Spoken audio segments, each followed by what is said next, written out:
Assalamualaikum, hai semuanya.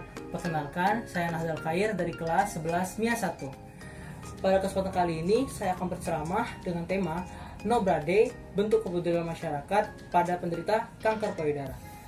Nah, orang Indonesia sendiri sih pasti sudah menganggap hal ini adalah hal yang tabu dan tentunya melanggar norma adat. Bahkan menyinggung kata payudara saja sudah dianggap hal negatif di negara kita. Tapi siapa sangka ternyata perayaan ini memiliki peran yang luar biasa dalam menyadarkan masyarakat di seluruh dunia mengenai bahaya dari penyakit kanker payudara. Tapi apakah teman-teman pernah terpikir siapa sih orang yang pertama kali memiliki ide ini dan mempopulerkan gerakan No Brade? Ayo kita bahas. 9 tahun yang lalu, tepatnya pada tanggal 13 Oktober 2011 merupakan kali pertama istilah No Brade dicetuskan.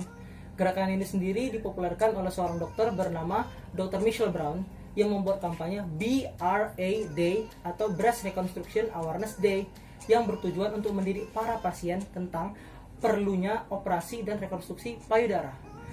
Perayaan No Brade biasanya dilakukan oleh pria dan juga wanita yang berkumpul di suatu tempat tertentu di mana sesuai namanya para perempuan tidak mengenakan bra dan mereka melakukan suatu aktivitas. Biasanya sih yang paling umum mereka berfoto sambil memegang tulisan #NoBrade, berbincang-bincang, ataupun melakukan hal-hal yang unik, seperti para pria mengecat tubuh wanita yang datang ke acara tersebut. Namun, karena pada tahun ini kita sedang dilanda pandemi corona, maka perayaan No Brade juga dilakukan secara online. Nah, masyarakat di seluruh dunia, khususnya wanita, mengirim video mereka, baik itu video edukasi maupun sekedar ikut perayaan No Brade. Nah, mereka mengirim video-video mereka tersebut ke sosial media, baik itu TikTok maupun YouTube. Menurut media Star Daily, kampanye ini bertujuan untuk mendorong para wanita untuk melakukan pemeriksaan dini dan juga meningkatkan kesadaran mereka terhadap gejala-gejala dari kanker payudara. Selain itu, kampanye ini juga mendorong para wanita untuk melakukan prosedur mamogram, yaitu suatu prosedur yang dapat mendeteksi kanker payudara hingga 2 tahun sebelum benjolan muncul. Namun, kenapa sih kanker payudara kedengaran sangat mengerikan hingga dibuat hari khusus untuk mengingatkan kepada seluruh dunia tentang bahaya dari penyakit ini? Kanker payudara sendiri merupakan salah satu jenis kanker di mana kanker ini menyerang sel-sel yang ada di payudara kita. Nah, sama seperti kanker-kanker yang lain, kanker payudara juga terbagi atas beberapa stadium. Nah, pada fase awal, kanker payudara masih berada dalam fase in situ, atau pada saat ini sel-sel kanker hanya berada di satu tempat dan tidak menyebar ke daerah lain. Nah, pada fase ini kanker payudara masih merupakan stadium awal sehingga masih mudah untuk disembuhkan. Namun, jika sudah dibiarkan dalam jangka waktu tertentu, maka kanker payudara akan berubah dari fase in situ menjadi fase invasif.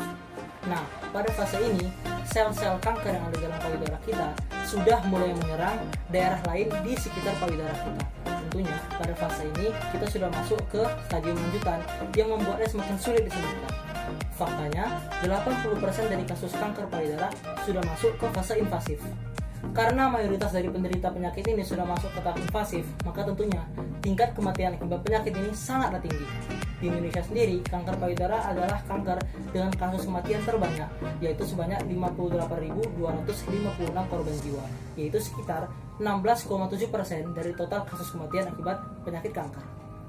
Angka ini mengindikasikan bahwa memang kanker payudara menjadi momok menakutkan, terutama bagi para wanita. Dengan adanya internet, banyak sekali mitos-mitos mengenai penyakit kanker payudara ini yang beredar.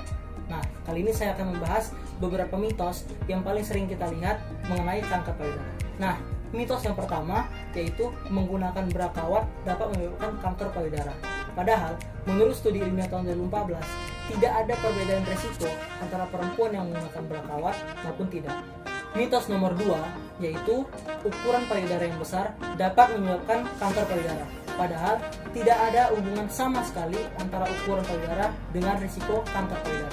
Dan yang ketiga dan yang terakhir yaitu menggunakan deodoran dapat menyebabkan kanker payudara. Padahal penggunaan deodoran maupun antirespiran sama sekali tidak ada hubungan dengan kanker payudara dan aman begitu digunakan. Nah, sama seperti penyakit-penyakit lain, kanker payudara pun juga memiliki faktor resikonya sendiri. Faktor resiko dari kanker payudara yang pertama adalah usia. Mayoritas dari penderita penyakit kanker payudara adalah perempuan yang berusia di atas 50 tahun. Namun, tidak menutup kemungkinan remaja seperti kita yang berusia 15 tahun ke atas, baik itu perempuan maupun laki-laki, untuk terjangkit penyakit ini. Faktor risiko kedua dari kanker payudara yaitu faktor genetik. Genetik dari keluarga kita dapat menurun ke kita.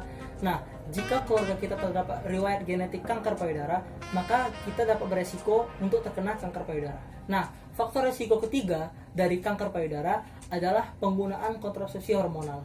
Penggunaan kontrasepsi hormonal secara kumulatif selama 8 tahun dapat meningkatkan resiko kita terkena kanker payudara. Sebaiknya penggunaan kontrasepsi hormonal diganti dengan penggunaan kontrasepsi mekanik seperti spiral maupun kondom. Faktor risiko yang keempat dari kanker payudara adalah menstruasi dini. Menstruasi di bawah umur 12 tahun dapat meningkatkan risiko terkena kanker payudara karena hormon estrogen yang mereka hasilkan dapat meningkat dalam jangka waktu yang lebih lama daripada perempuan-perempuan lain. Hormon estrogen sendiri sering dikaitkan dengan pertumbuhan sel-sel kanker payudara. Faktor risiko yang kelima dari kanker payudara adalah riwayat penyakit.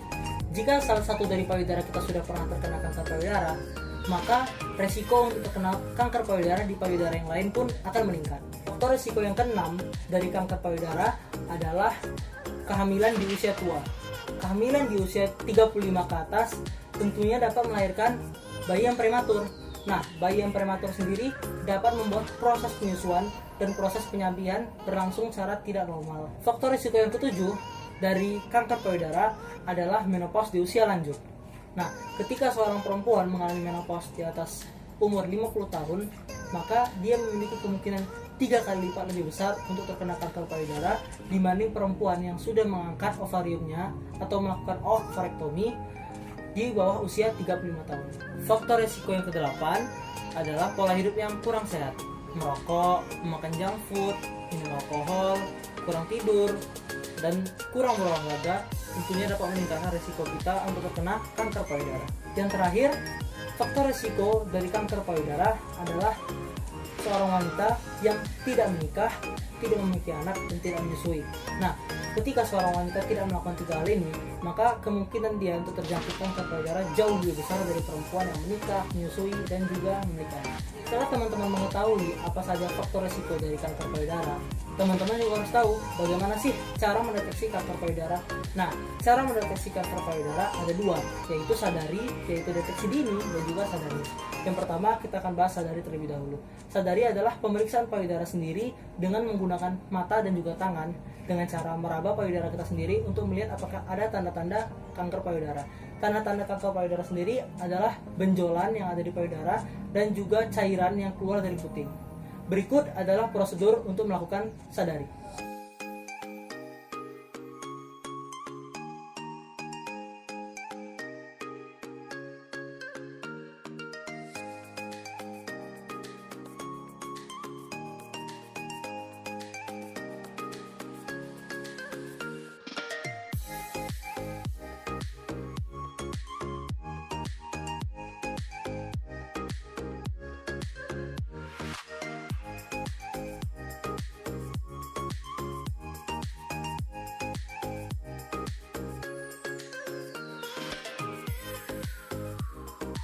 Nah, cara mendeteksi kanker payudara yang kedua adalah sadanis. Sadanis sendiri adalah pemeriksaan payudara klinis dengan cara datang ke dokter.